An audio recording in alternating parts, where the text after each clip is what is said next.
Tani Vartamanani cha Arjuna. Bhavishyani cha Bhutani Mam tu Vedana Kaschana. Krishna says, I know past, present, and future, but me no one knows. So this means that Krishna knew that Trinavarta is going to come. And Krishna wanted that even if this demon comes, the demon should cause the least damage. So he first of all made himself heavy, by which Mother Yashoda would not be carrying him. Because when the demon comes, the demons are ruthless. They don't care for anything. Krishna will protect himself. But if the storm comes forcefully, the storm may knock down Yashodamai also. The storm may hurt her also. If the demon is out there to attack, the demon will actually be ruthless. Sometimes when wars happen, the euphemistic term that they use is collateral damage. That means we wanted to kill this person, we want to destroy this building, but the bomb went and fell on that building. So incidental damage. That's not that they wanted to destroy, but that's the word they use for that. So sometimes when brutal invaders come, they just don't care who all they are destroying. They just want to get to their target, and anybody who comes in the way, they just indiscriminately attack and destroy them. So Krishna knew that Trinavarta was going to come for him. But Krishna did not want any collateral damage in Vrindavan. So he made himself so heavy that Mother Yashoda put him down. And again, Mother Yashoda put him on the ground. Actually, at that time, she had come to the courtyard. Because children, they're all day at home. Even if they're small babies, they like to come out. They like to see the sky, the birds. Even if they don't understand all these things, but they just like to be out in nature. So at that time, Krishna had come out to the courtyard. And in that courtyard, Mother Yashoda had fed him and she was sitting. So she put him on the ground. And as she put him on the ground, she just looked around for a few moments to make sure that everything in the house was good. And at that moment, within a matter of few moments, suddenly a huge storm came there. Sometimes there are flash floods that come. At one moment, the whole weather is normal, there's no water anywhere, and another moment, suddenly a flash flood comes. And if people are caught in that, they just get swept away. So nowadays we have weather forecast, and by that often calamities can be, the natural calamities may come, but the calamitous consequences of those calamities can be decreased if people are prepared and people retreat to safer zones. So now we can use technology, we can use meteorological science to try to make some forecast of how the weather is going to be. But Krishna, he is the ultimate forecaster. So they did not in Vrindavan need any kind of forecast because Krishna knew. So Krishna prepared. Krishna arranged that he was outside. And then when Trinavarta came, it came like a huge storm. It's like there are flash floods, we could say this was a flash storm. And a zooming gust of wind just came, knocking everything out of the way. And everybody became blinded. Normally, the atmosphere around us is, we could say, transparent. Right now in between us there is air, there are so many gases and other substances, but they are transparent. Even if there are some dust particles, they are so rarefied that they don't obstruct our vision. But sometimes say fog or mist may come, that may obstruct our vision. But sometimes when a storm comes, the sheer speed of the storm is so great that many things happen. One is that that storm raises the dust from the ground. And as the dust gets raised from the ground, then it's like a wall of mist that is created around us. A wall of mud that is created around us, temporarily. You just can't see anything. Another is that when this kind of storm comes, it's so fierce that involuntarily also our eyes get closed.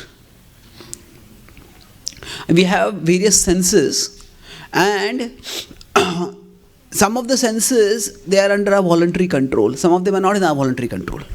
So if somebody hits us near the eyes or just brings their fist near the eyes, immediately our eyes get closed. That's just the natural defense mechanism. So when storms come, at that time our eyes get involuntarily closed also. And thirdly, in this case, when Trinavarta came, he not only raised so much dust, but he created scary noise. When the wind comes, because the wind is moving so fast and knocking everything along its way, knocking down, it just creates a thunderous sound. So, at one moment the weather seemed to be normal, and in another moment you saw the storm coming straight from the sky. Just zoomed through Vrindavan. Now, as it was just racing through Vrindavan, Krishna, by making himself accessible, by keeping himself in the courtyard, what happened? Krishna allowed Trinavarta to do his work as quickly as possible. If Krishna had been inside the house, Trinavarta would have been in Vrindavan, and the more he would have been in Vrindavan, the more damage he would have caused in Vrindavan. But in this case, Krishna just allowed him, okay, what do you want to do? So you want to take me? Just take me. So Krishna, even as a baby, was thinking of protecting the Brajavasis. He was so concerned out of his love for them that these are my devotees and they should not be inconvenienced. Veer, Krishna is described as a supreme hero. And Vraja Janartihan, whatever distresses the Brajavasis face, he's always competent to protect them from all distresses. So that child whom his parents were thinking that we need to protect them, that child was thinking, how can I protect them? And so Krishna was, in a sense, proactively planning. As Trinavarta came, Krishna was readily accessible out in the courtyard with no other Yashoda near him, on the ground, and the storm just came, picked him and went off. And while the storm was there, everybody was blinded. Mother Yashoda was also blinded. And he was, what is this? Where does the storm come from? Certain areas in the world are known for storms. Say, in America, tornadoes, hurricanes, these kind of storms are common. In India, sometimes cyclones come on the eastern coast quite often. But some parts of the country, storms are not very common. So, hurricanes, tornadoes, cyclones, they don't come so much in the central part of India. So, in Vrindavan, storms were not so common. The Brajavasis had also heard of storms, but storms were not so common. And this kind of sudden, brutal storm, everybody in Vrindavan was shocked. And as a loving mother, as soon as Mother Yashoda was blinded temporarily, she looked at her vision recovered, the storm departed, started looking. And she saw Krishna is not there. And she just became frantic with fear. Running, where did Krishna go? He was there at one moment and next moment he's disappeared. The children are often very restless. And you just keep them free for one moment and then they'll just run here, run there. And parents have to always be watchful. Where has the child gone? So, just as parents have to watch their child, actually, Mother Yashoda was watching her child. But children, even if they're restless, they can run fast, but they all have a finite speed with which they can run. So Mother Yashoda looked around. Where did Krishna go? She couldn't see him anywhere at all. And then, as the storm had come, and as Krishna got swept away in the storm, she was horrified at the very thought. He's been swept away. Where will he fall? What will happen to him? Started looking, started panicking. And as she started becoming overwhelmed, suddenly the Brajavasis were all gathered there. But the other Yashoda just cried out in fear. Everybody became alarmed and they came. When they came there, they started looking around. Where is Krishna? Where is Krishna? And suddenly, one of the Brajavasis pointed. Krishna is there. And they looked up and then they saw that this demon was there. And if you've seen the picture of Trinavarta, how it is, the lower part of his body is like the winds of the storm. The upper part of the body is the demon. You can see the demon over there. So the idea here is that there are subtle forces in nature And wizards, most of the demons who came to attack Krishna were wizards. So these wizards can take up different forms. So normally when we think of forms, you may think, okay, somebody can become, say, somebody can take an animal's form, like say Maricha took the form of a deer, or Ravana took the form of a sadhu. But with mystical power, now that sort of form is basically like a fancy dress competition, isn't it? We might be one person, we might dress ourselves another way. Now, just dressing like someone is not what is being talked about when we talk about forms. When Maricha took the form of a deer, he was not just like a human being dressed up as a deer. He had actually taken the form of a deer. So, but there are further mystic powers by which one can take up forms not just of other animals apart from humans, but one can take up forms of mystic forces also, of the forces of nature also. So just like if we have Ganga Devi. Now what exactly do we mean by Ganga Devi? There is the goddess Ganga, and that Ganga also manifests as the water. So when required, she will manifest as a person, but even when she is not manifest as a person, she is there as the water. So this kind of taking of the form, that the way when we talk about the soul comes in a body, there are different ways in which the soul can get connected with the body. For us, we are souls who come in a human body, and then we stay in that body, and then we depart from the body. But when Prabhupada talked about Tulsi Devi, Prabhupada said actually Tulsi is one soul. That every Tulsi is actually a distinct Tulsi, but at the same time it is one Tulsi Devi who is manifesting through all Tulsis. So so the embodiment of Tulsi Devi is different from the embodiment of all other plants. She is one divine goddess who manifests in different forms. So for the rivers, it is not that Ganga is the body of the soul called Ganga. No, the soul who is Ganga Devi, she has a celestial feminine form. But that form also manifests as the water body Ganga. So this kind of embodiment is different from, say, if we have Soma, who is the moon god. Now the moon is not the body of this god. He is the moon god is the presiding deity of the moon. So there are different ways in which the soul can connect with a material body or with a material phenomena. So by some mystic powers, Trinavarta took the form of a storm. And when he took the form of the storm, he was by nature a demon. Normally when people assume any particular form, that they need some amount of mystical power to assume that form. And that mystical power requires some conscious intention. Okay, I want to acquire this form. And when that purpose is served, then they give up that form. And they return to their normal form. This can happen in multiple situations. One is, they wanted to do something, for that they acquired that form.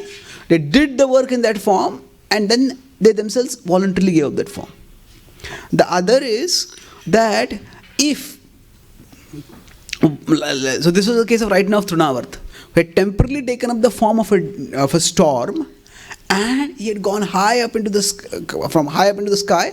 From there he came rushing down, picked up Krishna and went high up again to the sky.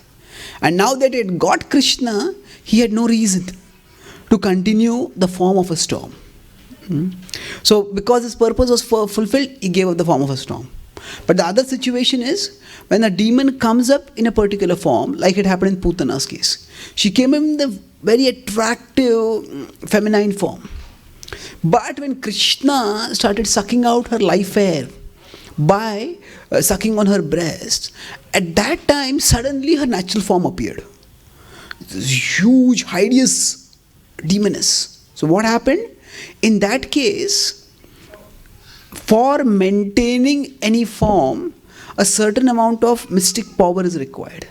But when the life is threatened, the demon, in order to survive, tries to focus all the available power in just protecting oneself. And then whatever power they have exercised for manifesting that form, that power is no longer available. So, in that way, they revert back to their normal form. So here, Trinavarta, for him, his purpose was fulfilled, and he went high up into the sky. Now his plan was, he was thinking this, Krishna is a dangerous character. He looks like a small child, but Krishna has killed Putana, Krishna has killed Shaktasur. I don't want to take any chances. He says, I'll go so high up in the sky, let's throw Krishna down from there. And the greater the height, you go up from there, if you fall, the lesser is the chance of survival. So that was his plan. But we have our plans and Krishna has his plan. He says, so Krishna went along with the plan of Trinavarta. And Trinavarta was thinking, yes, my plan is successful, I'm succeeding, I'm going high up, high up, high up. And as Krishna went up, Krishna was going up, so Trinavarta was first holding Krishna by his shoulder. Like this, holding him.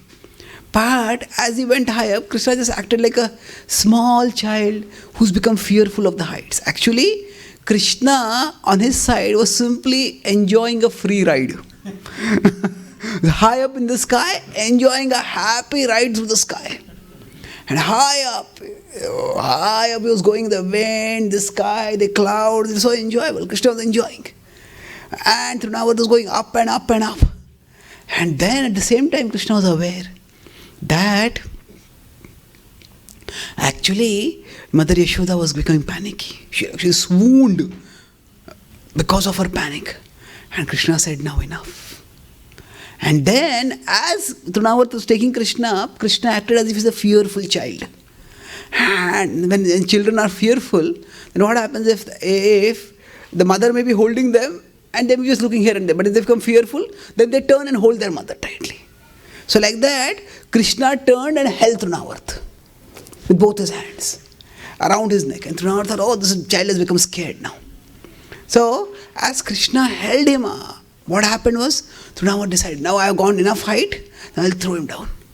But Krishna had put his arms around his neck and he just couldn't throw him.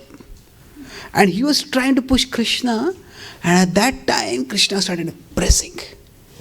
Now, Sanatana Goswami has written a commentary in the 10th canto called the Vaishnava Toshani.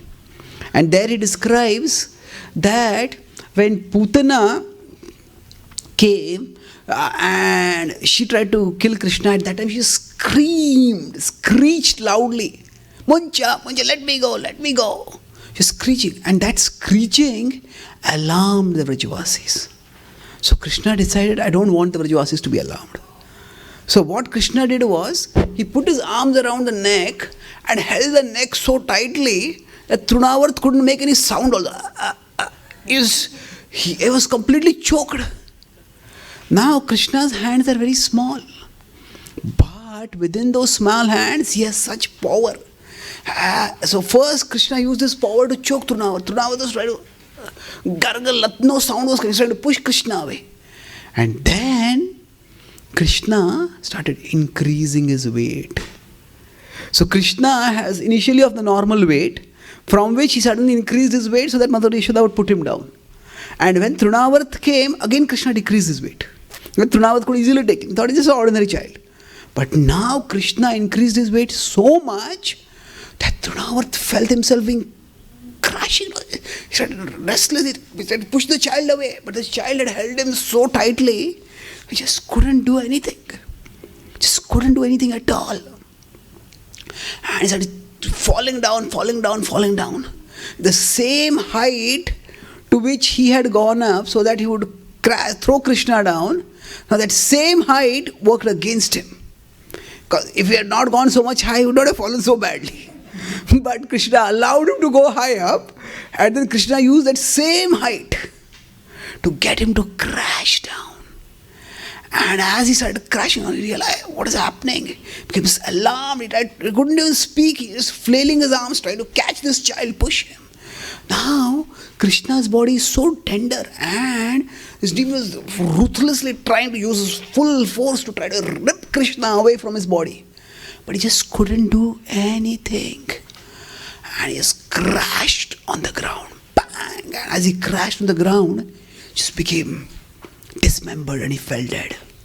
But Krishna fell on him, and Krishna remained completely safe. And Mother Yashoda, when she had seen Krishna high up in the sky with this demon, she was so horrified. First, she thought, where has Krishna gone? The storm has taken him away. She thought Krishna has fallen. The storm has caused him to fall somewhere nearby. She saw he's high up. It was not just a storm, it's a demon. The demon has taken Krishna. What's going to happen to my Krishna now? Just swooned completely. The human body has a certain amount of capacity to experience emotions. If we get a heavy blow on the head, then what happens is, of course there can be brain damage, but even if there's no brain damage, if the capacity to experience pain of the body is exceeded, then as a natural defense mechanism, the body switches off. The body takes us to unconsciousness, so that we don't have to bear that much pain. Otherwise that pain is not bearable. Just as there can be physical pain that is unbearable, similarly there can be emotional pain that is unbearable. Emotional pain that is unbearable means that sometimes people may hear some traumatic news. So they may hear that, somebody hears that this person has died. And some person might be carrying some woman might be carrying some plates to bring to servant. She says, this person died. You just get shocked. The plates will fall off and she'll fall down, unconscious. So there, the pain is so great that the body can't bear it. And one switches off at that time. So similarly over here, Yashoda Mai just fell unconscious. And now the Vrajavasis were torn. On one side there's Krishna, and one side Yashoda Mai is unconscious. So they're sprinkling water on her, trying to bring her to consciousness. And she was so fearful that she just didn't come to consciousness. And then the Vrajavasis finally told her, Yashoda, Krishna is back, Krishna is safe. And Krishna is safe. And as she heard this, she opened her eyes. It's really true.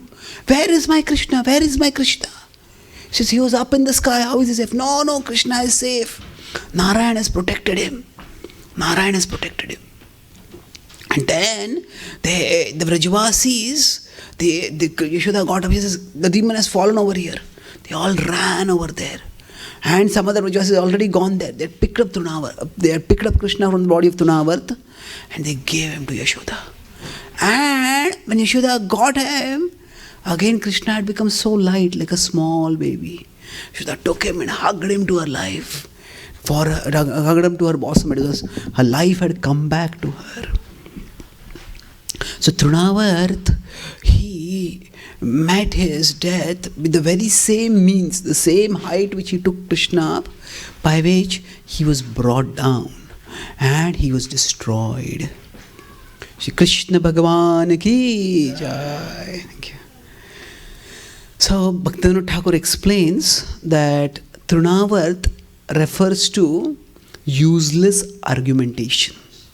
What he represents is the misuse of the intellectual faculty for arguing back and forth and on and on and on. Actually, in general, if we consider Vrindavan to be like our heart, Chaitanya Mahaprabhu would say that, Moraman Vrindavan, my heart is like Vrindavan. So the mind is usually equated with the heart because the mind is where emotions are situated and the heart is also the seat of emotions. So now, if we consider Vrindavan to be like the heart, Krishna was present in Vrindavan. But Trinavarta came as a storm and took Krishna away. So similarly for us, arguments, false or misleading or pointless arguments can come as a storm.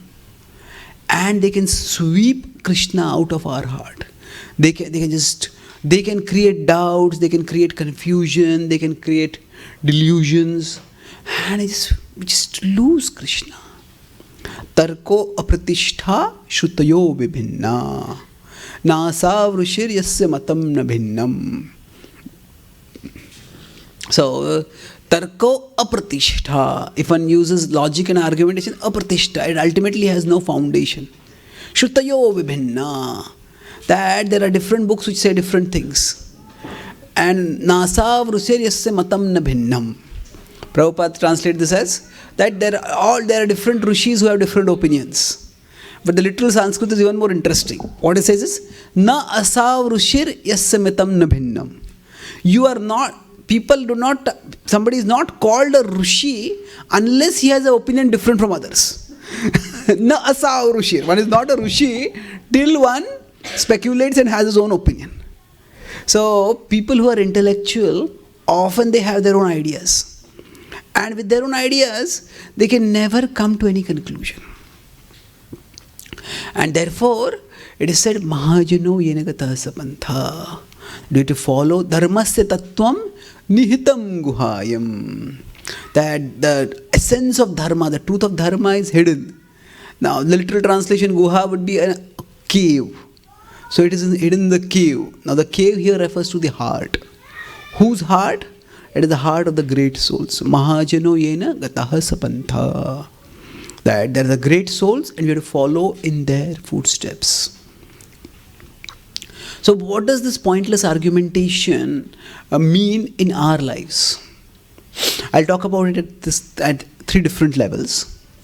First is in terms of our faith in Krishna Bhakti, in terms of the other people whom we are connecting with Krishna, their faith, and how that can be distorted by arguments.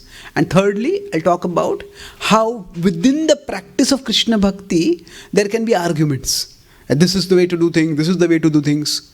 And that way, there can be problems.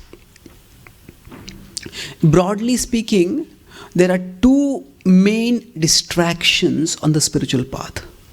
One is desire and the other is doubt. Krishna many times in the Bhagavad Gita tells us, Mai arpit mano buddhir, mam evaishyasya samshaya. He says, offer your mind and intelligence to me and then you will come to me. So, from the mind, desires spring up. From the intelligence, doubt springs up. So in that way, the mind and the intelligence can both distract us from Krishna. It's like Krishna is saying, offer the mind and the intelligence both to me. Now there is a difference between desires and doubts in terms of the effect that they have on us. Generally, if some desires start dragging us here and there, they make us feel weak. Desires, if they make us indulge in wrong things, they humiliate us. At least they humble us. And we actually feel the need for Krishna. I have to call out to Krishna. But when doubts come, actually doubts make us feel superior to others. If you're in the association of devotees and we start getting doubts, and we may start thinking, all these people, they're just sentimental. They don't use their intelligence. These are solid questions. They don't get these questions. What kind of brain do they have? So we start thinking that we are actually more intelligent than others when we have doubts. And thus, doubts distract us, but because doubts can also create a sense of superiority within us, so the disturbance that they cause can be greater. It's interesting that doubt on the spiritual path is considered to be a spiritual weakness. It's a spiritual weakness. But among intellectuals, among scholars, doubt is considered to be an intellectual strength. They consider the capacity to doubt. We won't believe anything and everything. The capacity to doubt is our strength. We are critical, we are skeptical, and we evaluate things thoroughly. Yes, we should evaluate things thoroughly. At the same time, the Bhagavatam tells us that doubt is a function of the intelligence. Atha samshayo viparyasa. The Bhagavatam, Nishchaya Smriti Swapa iti Buddhi Lakshana. It says that samshaya is doubt, then viparyasa, apprehension, then recollection, then conclusion, and this sleep. So now what it means is that if we are living a materialistic life and everybody tells us, oh, everybody, we are all going to be happy in life. Do this, do this, do this, we'll be happy. If we are to practice spiritual life, we have to have some doubts about the promises of materialistic culture. If we don't have doubts, we'll just keep believing, let me do this, I'll become happy. Let me do this, I'll become happy. So in that sense, doubt is a virtue. So many advertisements tell us, hey, you buy this, you buy this, you buy this, and you'll be happy. It's amazing how people believe advertisements sometimes which are utterly ridiculous. That I saw an advertisement which showed a car. A young man was driving a car, and there was a young girl in the background looking admiringly at him, adoringly at him, and there was another young man in the back glaring at him. And his ad said that, buy this car and enjoy the envy in your neighbor's eyes. Now, enjoy the envy. Now, what a standard of enjoyment. Tomorrow they will get a better car and then they will say that, I will enjoy the envy in your eyes. So, below that they said, the car says, you are your car. You are your car. It is actually, to identify with the body is bad enough. The body is a vehicle for the soul. The car is a vehicle for the body. So, to identify with the vehicle for the vehicle, it is like you could say we have illusion and illusion squared. So, illusion squared. And now, I was playing with words, so I said that this, you are your car. So, you could translate it in Sanskrit as aham car. And we have the Sanskrit word ahankar. So ahamkar is ahankar. So this is mithya ahankar.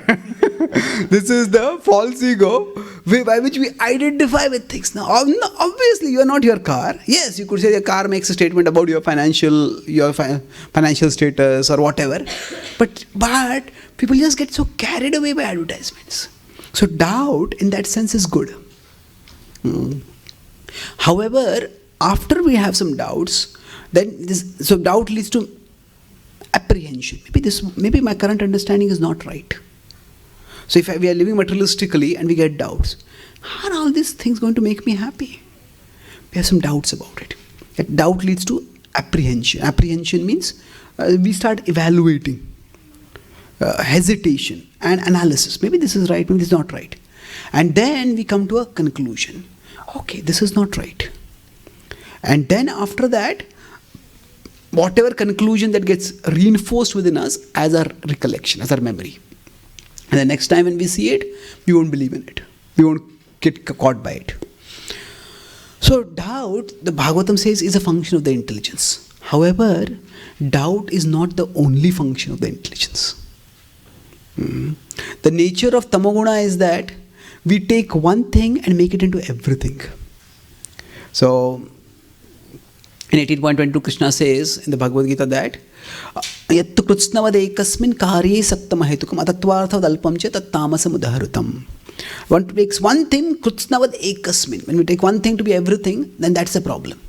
So yes, to doubt requires intelligence.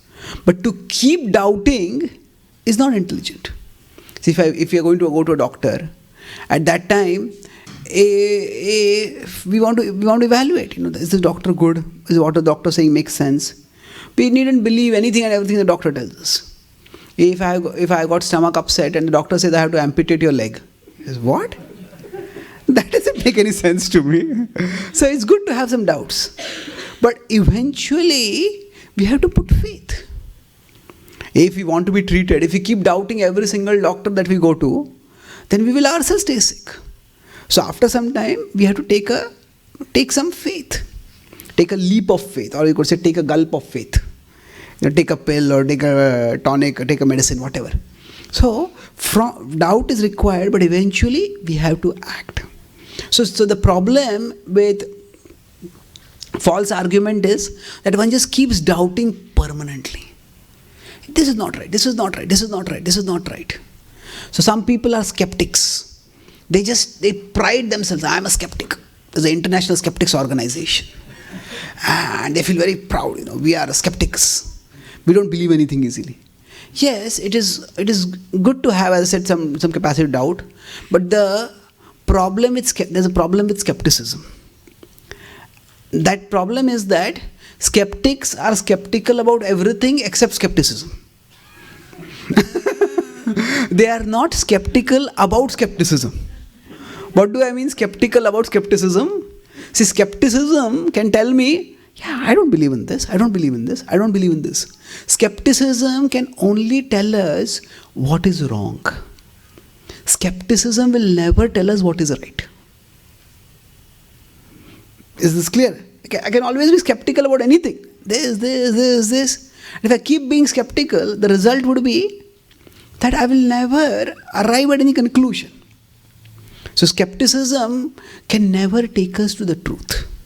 It may take us away from falsehood. But skepticism alone will not take us towards the truth. So skeptics may say, there is no absolute truth. Okay. Is this statement an absolute truth? There is no absolute truth. But you are making an absolute statement, isn't it? So, is this statement an absolute truth? If they say yes, then that means there is an absolute truth. This one statement is an absolute truth.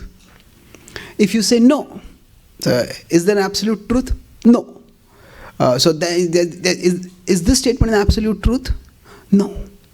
Then what this means is, the statement that there is no absolute truth applies to this statement also. So therefore, there is an absolute truth. If the statement is true, it becomes false. If it becomes false, it becomes true. If you don't understand this, don't worry.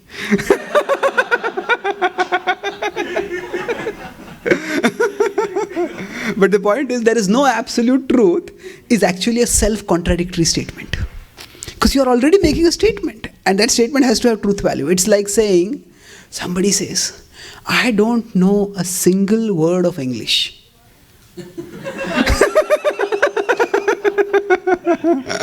Well, you already spoken 8 words. So skepticism can never take us to the truth. That's why one has to put faith at a particular point. We use our intelligence, we analyze, but then we have to put faith. And Krishna tells in the Bhagavad Gita that Shraddhava labhate jnanam. He says it is by faith that knowledge comes. When we go to even science, study science, we put faith in the previous scientists. We may say, no, science keeps changing, science keeps developing. But yes, that development is based on studying what previous scientists have studied. We may revise something in what they have studied, but always we build on what previously have been learned. So there is no way we can be completely skeptical. So if somebody is trying to practice bhakti, just keep doubting, what about this, what about this, what about this, what about this? So Prabhupada was once in America, in New York, and he was giving a class, and one hippie, after his class, said, Swami, your philosophy sounds like that of the Buddha. So Prabhupada said, do you follow Buddha? He said, no. Prabhupada said, follow Buddha, follow Jesus, follow Krishna. Follow someone, don't just talk. Don't just talk. Why? I can argue this philosophy, this philosophy, this philosophy. We will just go on arguing endlessly. Ultimately, unless we practice something, we will not come to know whether it is right or it is wrong. At an intellectual level, it's like analyzing this medicine is good or this medicine is good. This medicine is good, this medicine is good. Ultimately, you have to take the medicine. Without that, how will we know? So there is, of course, the use of reason, but beyond that, there is the use of, we have to put faith. So we all may have certain doubts. So there are different questions. Sometimes some questions we may just not be able to get answers, we may not be able to be satisfied with the answers. So say some devotees ask this question, how did the jiva fall from the spiritual world? Did the jiva fall from the spiritual world? So there are, I say this is the question which is the favorite question of devotees for giving themselves an intellectual headache. There are some questions which are like intellectual banana peels. You know what is a banana peel? As soon as you step on it, you fall. So like that, there are some questions in philosophy. So Prabhupada made different statements at different times. Ultimately, he said that what happens outside the time domain is not really understandable. So there is no need to put too much energy on this.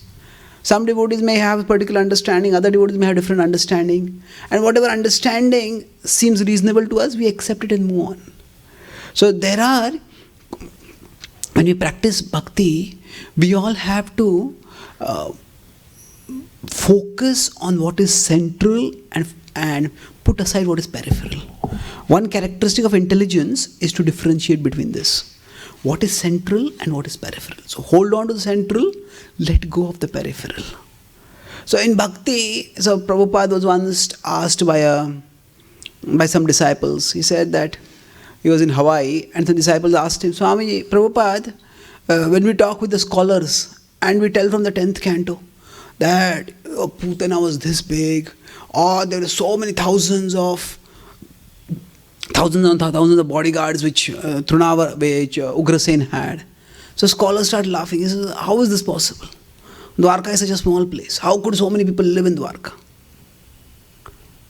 And Prabhupada gave a very pragmatic reply. He said, among the thousands of verses in the Bhagavatam, was that the only thing you found to speak with the scholars? There is a time when people can accept that God has infinite potency and God can do extraordinary things. But when people don't have that, why go into that zone? So we talk about one offense of the holiness to instruct people, to instruct people faithless people in the glories of the holy name.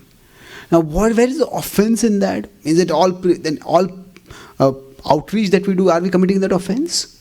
The offense is that if we speak to people things that they cannot be expected to have faith in. So don't speak those things to them as they grow. It's like if we come to a temple, and sometimes we want to climb up to go to the temple, say the stairs, but normal stairs are this much height. So if steps are this much height, people can't climb with their legs. They have to use their hands and climb up. Sometimes there are some temples on top of mountains, and people have to struggle to climb up. There's no clear path. So very few people will scale like that. So to instruct a faithless person in the glories of the holy name means what? To show people a path which will require them to climb like that up to the temple, to come to Krishna. No need to do that. We speak those things to people which will help them to understand, which will make sense to them, and from there they take steps forward. It's not that we are denying things, it's just that we have to contextualize. So when some people have a lot of questions, and at that time we have to focus on that aspect of bhakti which connects with them. So with somebody we may have 99% disagreement. They may have 99% doubts. But find the 1% where they have faith, or at least they have openness. And focus on that. And from there things will grow. If somebody is going to another organization, following some other teacher, we start by saying, oh no, this teaching is wrong, or this is not right, it's not right. They don't have the faith in us right now. Why can we expect them to have that? So begin with what is common. Among the thousands and millions of people who are living materialistically, that they are people who are actually interested in something spiritual. That is to be appreciated. Appreciate that. And then we have some common ground. So even if there's 99% disagreement, that person 99% doubts, find the 1% faith. 1% openness and start from there. And when we do that, so if we go into the 99% differences, they'll get swept away. The storm will come and they will just go away from Krishna.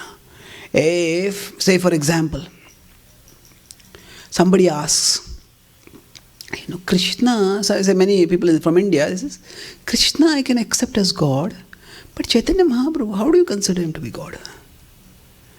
And somebody replies, say, in the Vayu Purana, hypothetically, in the Vayu Purana it is said that anybody who sees any difference between Krishna Chandra and Gaura Chandra will go to hell. If you give an answer like that, that person says, you go to hell. I don't care. Now the point here is that what is important? The important thing is that people's faith needs to grow. So if somebody has a question, we have to answer that question in a way that helps their faith to grow.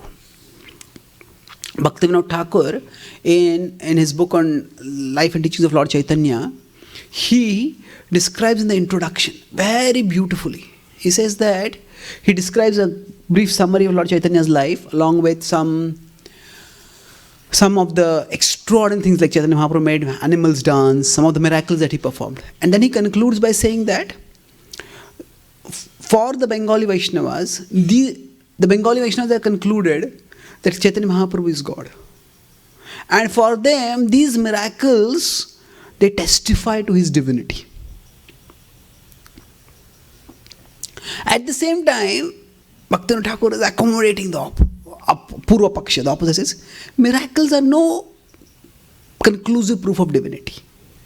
Even demons like Ravana perform miracles like changing their form. So, but the essential miracle of Chaitanya Mahaprabhu is, I'm paraphrasing here, the essential miracle is that if you follow the process of devotion he has given, and you can experience the flood of love in the heart, that has no parallel. That is extraordinary. So irrespective of whether our esteemed readers accept his divinity or not, we do urge them to accept the process of devotion that he has offered. So if somebody starts practicing bhakti, the process of bhakti has the potency to give that faith. So we can't demand faith right in the beginning. So if we find that some people have a lot of questions, then okay, we can address their questions as much as possible, but don't get caught in questions. Especially if questions are coming in a argumentative and combative mood, then just be polite, answer the questions as much as possible, and if it's just going on and on, then let them, just give them some prasad, give them something that will give them an appreciation of Krishna Bhakti, and move on. When the right time comes, they will remember. The people may not remember what we spoke, but people will remember how we made them feel. People will not remember exact arguments that they had with us. But if we are warm, we are courteous, if we were gentle, they'll remember that. I had a big argument with this person, but he remained calm. He was nice to me. And that will attract them. This doesn't mean that we don't use logic. Certainly we use logic. There is a time and place for it. If people are approaching logically, objectively, then we give logical, objective answer that helps. But when the arguments are simply going to and fro, at that time, it's best to focus on the heart. Not in the sentimental sense, but in the sense of creating a connection. So arguments can just go on and on and on. Even in the Indian tradition, there is the argument between the personalists and the impersonalists. So the Vaishnavas says, the impersonalists say, Soham, I am that absolute truth. The Vaishnavas come and say, no, they add a da over there. Da Soham. I am not that absolute truth, I am the servant of that absolute truth. And the impersonalists come and say, Sada Soham. I am always that absolute. And the Vaishnavas come and say, Das Da Soham. The impersonalists come and say, Sada Sada Soham. And the Vaishnava says, Dasa Dasa Dasoham. So it just goes on. So the arguments can just go on forever. We have to focus on practicing bhakti and encouraging others to practice bhakti. And the last part I'll conclude is that while we are practicing bhakti ourselves, sometimes arguments may come up between devotees themselves. This is the right way of doing things. This is the right way of doing things. And this can lead to so much conflicts. One devotee had made a presentation and he showed me that there is this picture of some Norman or Greek warriors fighting with like a sharp weapon, a sword in their hands, and two swords are clashing against each other. And on both the swords are written, Prabhupada said. Prabhupada said. So, sometimes devotees may argue, Prabhupada said this, Prabhupada said that. And based on that, we may start arguing. So, we have to see that what was the purpose of Prabhupada. The purpose of Prabhupada was to help people come closer to Krishna. And we can look at Prabhupada's specific statements. But just specific statements are not as important as his overall intent. Overall intent was to help people to become conscious of Krishna. And when the world changes, the times change, so we have to present Krishna in different ways to different people. So at that time, some people say, this is how Prabhupada did it. Okay, yes, this is how Prabhupada did it. But that's wonderful, we respect it. But if that way we are not able to connect with people, then what do? Actually, Prabhupada did not do one thing. If you look at Prabhupada's preaching in America and Prabhupada's preaching in India, it's quite different. In America, it meant moving into the temples. Preaching meant that who became a devotee, leave the world, move into the temples. But Prabhupada in India, not many people were ready to move into the temple. Hardly anyone, practically speaking. So then Prabhupada's main preaching was make people life members. Engage them where they were. And help them to grow that way. So you could say that the full-time devotees in the temple were at this level and the life members were at a very loose level of commitment. But Prabhupada accepted them, appreciated them, encouraged them. And most of the people who were life members, they had their own religious teachers, their own gurus, their own paths. And Prabhupada did not always confront them. Sometimes if they were close and they were asking Prabhupada questions, he would educate them. But Prabhupada would just encourage them to move onwards in their bhakti. Now if we see today, our movement is neither here nor here. Here is full-time devotees. Life members is there. Most devotees are congregation-based devotees. They're much more committed than life members, but not full-time devotees. So the whole ground reality is different. So when we say follow Prabhupada, Prabhupada gave philosophical principles and Prabhupada gave practical guidelines. So in spiritual life, there are principles and there are preferences. Principles means remember Krishna. That is the principle. The preference is, how do I remember Krishna? So somebody may remember Krishna by singing kirtan. Somebody may remember Krishna by hearing the Bhagavatam. Somebody may remember Krishna by memorizing verses. Somebody may remember Krishna by worshipping the deities. That flexibility is there. Prabhupada himself, Prabhupada at one level he said that I haven't changed anything. I'm like a postman. I have given what my spiritual master has given. But there's another lecture where Prabhupada says, I have practically invented the Krishna consciousness movement. Now what did Prabhupada mean? Prabhupada says this in the context of the Bhakti Rasamrita Sindhu statement that Yena kena prakarena mana Krishna niveshayet. Somehow or the other fix the mind on Krishna. So Prabhupada said that when he says, I have invented the Krishna consciousness movement, what he meant by that is, I have created ways for people to remember Krishna. And Prabhupada says it is the responsibility of the spiritual master to create ways by which the disciple can remember Krishna.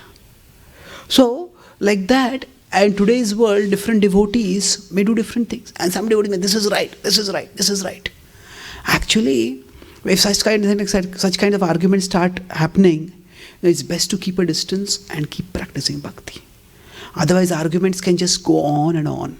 And especially arguments inside the community, inside the movement, they can be very demoralizing.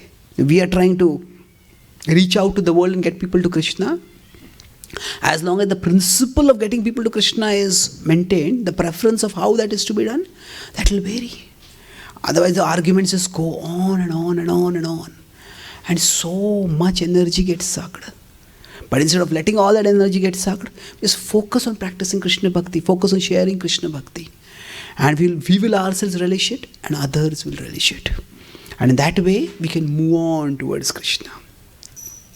I'll conclude with one pastime of Srila Prabhupada.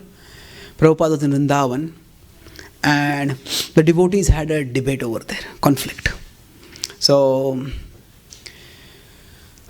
Tamal Krishna Maharaj and other devotees were there. Tamal Krishna Maharaj was a servant of Prabhupada. And one group of devotees said that actually the only difference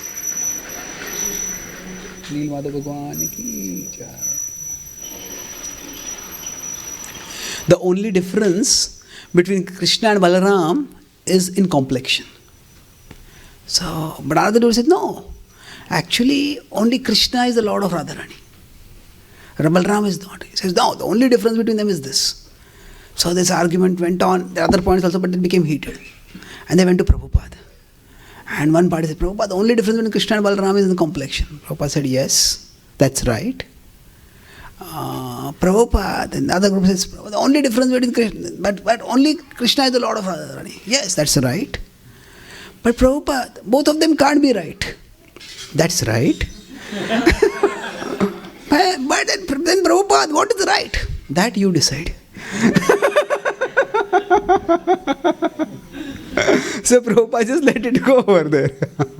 So it's not that in the process of bhakti, we have to make Krishna the hostage of our intelligence and extract answer for every question. We just keep practicing bhakti and answers will be revealed in due course. As Trinavarta, he swept Krishna. If we just get too much into intellectual analysis, this. It's like we may think I am being such an intellectual. I can quote this verse, I can quote from this point, I can quote this, I can quote this. And all that we are doing is, we are simply increasing the height from which we will fall. We quote all the Shastra and we become very proud and very argumentative. And all that is happening by that is, whereas our heart is getting dry. See, arguments sap the rasa from the heart. So it's best, the world is a big place. And if we feel that something is not right, then we can start something and we can ourselves set an example of how to do it right. Why criticize someone else? There are so many people in the world who don't have Krishna Bhakti. If somebody is trying to give Krishna to others, if we feel, no, this is not the way to do things, then nobody is stopping us from doing something ourselves. So if we can avoid this pitfall of argumentation, we'll have so much energy available for reaching out to others and reaching out to Krishna in our own hearts. And we will enrich our heart with devotion and enrich the hearts of many, many others. So I'll summarize. I spoke about the theme of Trinavarta and how endless argumentations happen. So in that I started with the pastime of Trinavarta, how Krishna, although a small baby who needed protection, but Krishna was arranging for the protection of the Rajvasis. He first increased his weight, Mother Yashoda put him on the ground in the courtyard, so that when Trinavarta came, minimum damage. And then Krishna allowed Trinavarta to take him high so that he could have a free ride, and then he choked him so that he couldn't even scream, so that he wouldn't alarm the Vrajvasis. And the same height which he was planning to use to get Krishna to fall, to throw down Krishna, that same height Krishna used to end Trinavarta. So the whole Bal Lila pastimes, they also demonstrate the Vatsalya rasa of Yashodamai. She was intensely in anxiety. And practically her life went away when Krishna went away. And when Krishna came back, her life came back. So Trinavarta represents pointless argumentation. Talked about how doubt is a intellectual virtue or intellectual strength up to a particular point. It becomes a spiritual weakness if that doubt prevents us from committing to anything. So skepticism is good. We need to doubt the promises of materialistic culture for providing us pleasure. But if we have to be skeptical about skepticism also. That means skepticism can only tell us what is wrong, never what is right. And other skepticism ends up with self-contradictory statements.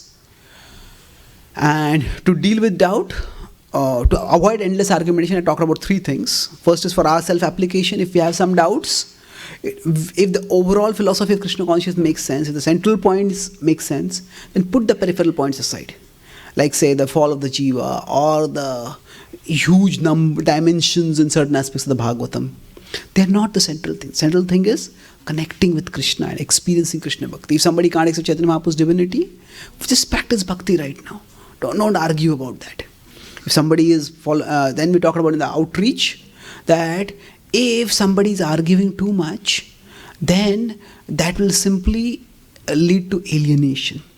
So people will forget what we spoke, but they will remember how we made them feel. So even if there is 99% doubt and disagreement, focus on the 1% commonality and begin with that. And if we can't make any further headway, end with that. End with cordiality, end with being nice to people. And eventually in their life, that memory will inspire them to explore further in the direction of Krishna.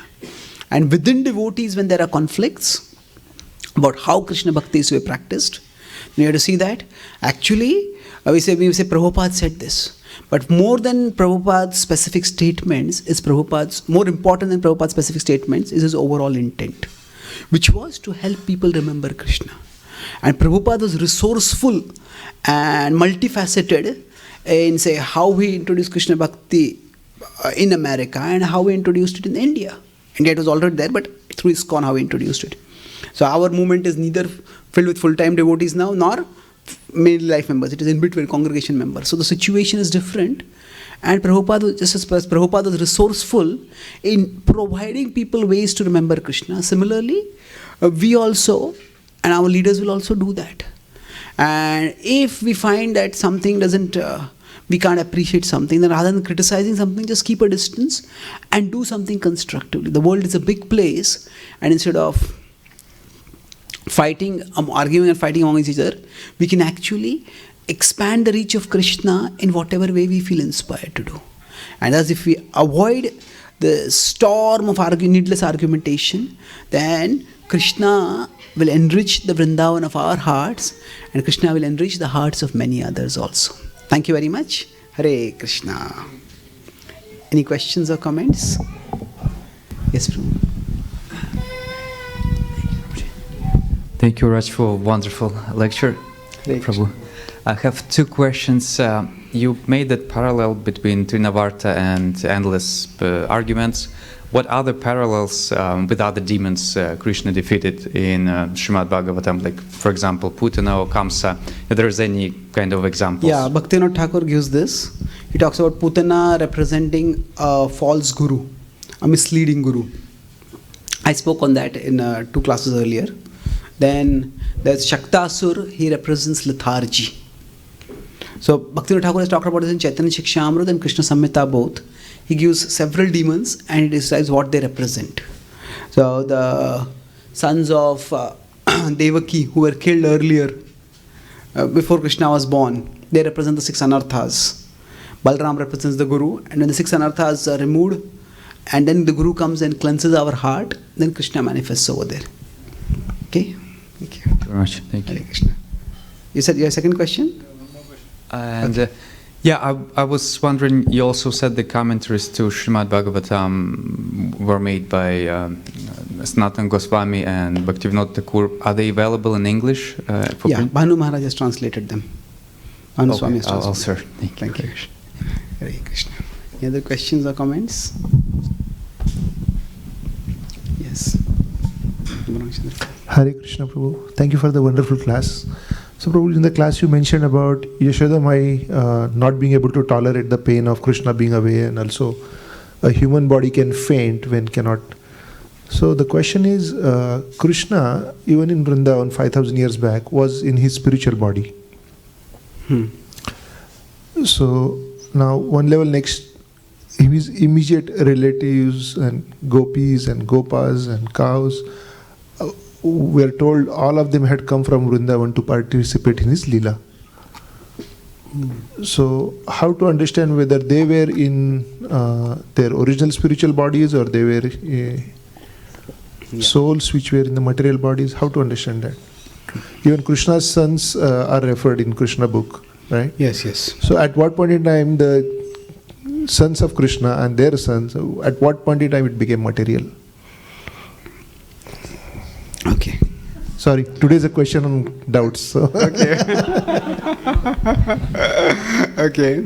So, he said Krishna came in a spiritual body, but what about Krishna's associates? If they also came in the spiritual body, then there are so many generations who came after Krishna. So, at what generation the body changed from spiritual to material? Yeah, I would say that even if the body is spiritual, for practical purposes, their body functions within the Leela in a way that is whatever is required for the Leela. So, okay, Yashoda Mai's body is spiritual, but then from her breast she produces milk. So now, is that milk also spiritual? Okay, if the milk is spiritual, then the food that she ate, is it also spiritual? Okay, the food that she ate is spiritual. Then the grains from which the food was made, are the grains also spiritual? Then the grains were produced from the earth. And the soil is also spiritual. Well, where do you stop it over there? If you go like that. So, actually, Ramanujacharya elaborately analyzes this, that what exactly is spiritual and what exactly is material when the Lord descends. So this first principle is it's extremely difficult to understand, but the essential point is that whatever is required for the purpose of the Leela, that is done. And even Krishna's body can manifest blood. When Bhishma shoots arrows, Krishna's body seems to manifest blood, but is it material then? No, it is. No, it's not. For the purpose of Leela, if that is what is required, that will be manifested. And there are some aspects where there is a differentiation. Say, for example, some gopis, when they come to Krishna, when Krishna plays the flute and calls the gopis, so some are unable to come. And then the Bhagavatam says that in their intense longing for Krishna, they gave up their bodies. And they were separated from Krishna because they were restricted. But by giving up their bodies, they left and they were united with Krishna in a spiritual way. So that the Acharyas described that these were gopis who were sadhana siddha, who were not yet completely pure. And so the other gopis who were nitya siddha, they were able to unite with Krishna, or some were not able to unite with Krishna. But then they became completely cleansed and then they were able to unite with Krishna. So there are certainly some associates who are eternal, but we can't really say that everyone over there was eternal. Mother Yashoda's body fainting, well, the point over there is that Anandandavan Chempu talks about this, not with respect to Mother Yashoda, with respect to Radharani. That when Krishna leaves Radharani in the forest and doing Ras Leela and goes away, Radharani faints. And he says over there that, he talks about Murcha Devi. Murcha Devi is unconsciousness. He says that the pain of separation from Krishna was so great for Radharani that she couldn't have survived. So in order to save her, Murcha Devi came and she made her unconscious. So it's told in a more poetic way, this principle what I spoke. So that same principle will apply to Yashoda Mai also. So now there are certain associates who are definitely his eternal associates, but many in Krishna Lila may not be. Is it that when Krishna goes from Dwarka to Hastinapur, are all Dwarka Vasis, are all Hastinapur Vasis, are all the people in between eternal associates? Not necessarily. They're certainly special and fortunate to be there. Because Chaitanya Mahaprabhu is Patit Pavan, we say. Now, if everybody around Chaitanya Mahaprabhu is his associate, is his eternal associate, then they're already Pavan. Then how is he being Patit Pavan? Isn't it, everybody is pure, then his mission itself will be defeated. If we say that, Chaitanya Mahaprabhu went to South India, all the people he saw, they were already his associates. Well, then he didn't purify them anymore. Then what is his potency? So, I would say that there are some people who are his eternal associates, but not everyone. And even his eternal associates, they don't necessarily, even their bodies don't necessarily act as if they are spiritual bodies. That means the body acts in a way that is required for the reciprocation of the Leela. So whatever it is. So Mother Yashoda's body can produce milk. Krishna, when he commits mischief, sometimes he passes urine. So is that a material body? No. Krishna is doing that for the purpose of Leela. So basically, the spiritual body is, rather than going into the technicality, I'll conclude the answer with the purpose. What do we mean by spiritual? What do we mean by material? That which is used for serving Krishna is spiritual. That which is used for personal enjoyment, that is material. So if for serving Krishna, the body's physical mechanism plays a role.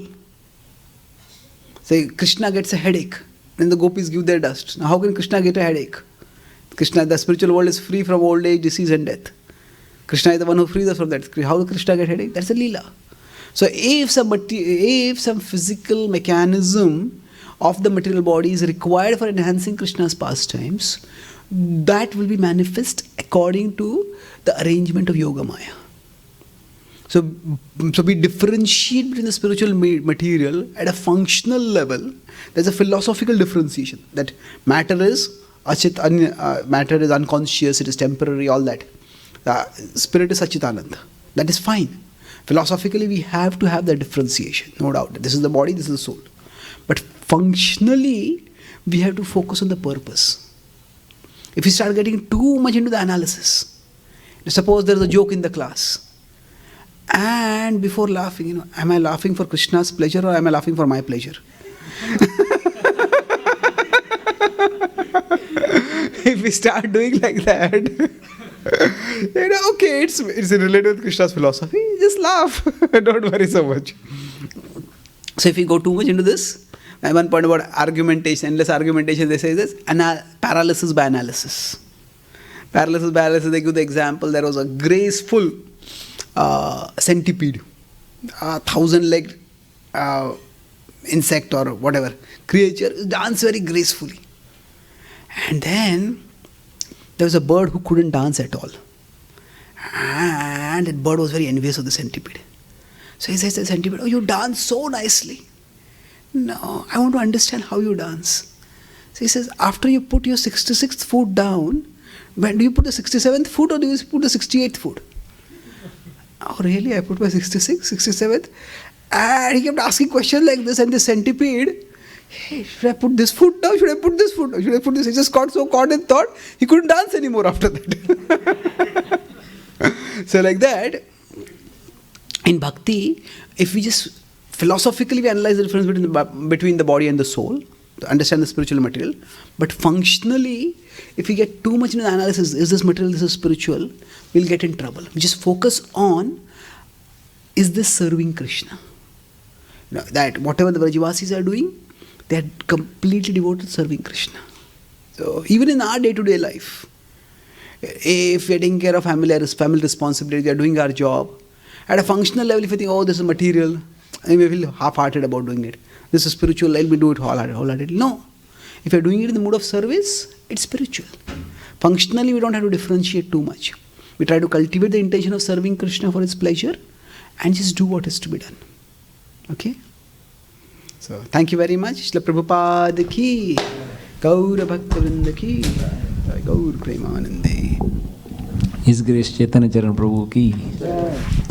Prabhupada ki jai. So, thank you Chaitanya Charan Prabhu for enlightening us on the teachings from Bhaktivinoda Thakur on the demon Leela, from Krishna's demon Leela. So, and more importantly, how each demon signifies the anarthas in our, and how we can purify ourselves, and giving very pragmatic tips to overcome the anarthas. So for tomorrow, we'll not have any class here because Prabhu is doing a class in Microsoft. It is open for all. It is in Building 30. The topic is security in insecurityness. So please all of you can join for that session, and then we'll have the concluding session on Saturday, 7:30. That is on Vatsasura, That Vatsasura demon represents wickedness. So please do join us. That's the final and concluding series on this seminar that Prabhu is conducting. Hare Krishna. So let's chant 3 times Hari Bol for Prabhuji for enlightening us and taking this wonderful nectarian classes. Hari Bol, Hari Bol, Hari Bol. Thank you, Prabhu.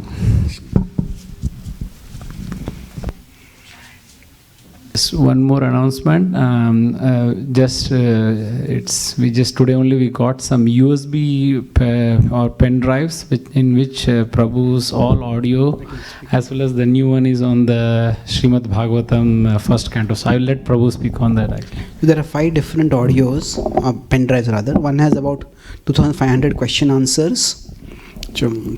Earlier I had bought a pen drive question that was different. This is different. That was 2015-16. This is 17-18 more or less. And then there is one pen drive which has about 250 Bhagavatam classes, that level of classes overall. Then around another pen drive that is called Applied Bhakti Yoga, ABY. Then there's Mind and Relationships, classes which I give to new people in companies, colleges and congregation programs. That's another pen drive. There is one more pen drive which is the systematic study of the first canto of Srimad Bhagavatam. So about 109 classes, verse by verse, on all the verses and chapters of the first canto. And there's one more pen drive which is around 200 classes which I've given in different parts of the world. So if any of you want, these pen drives are available behind. Thank you.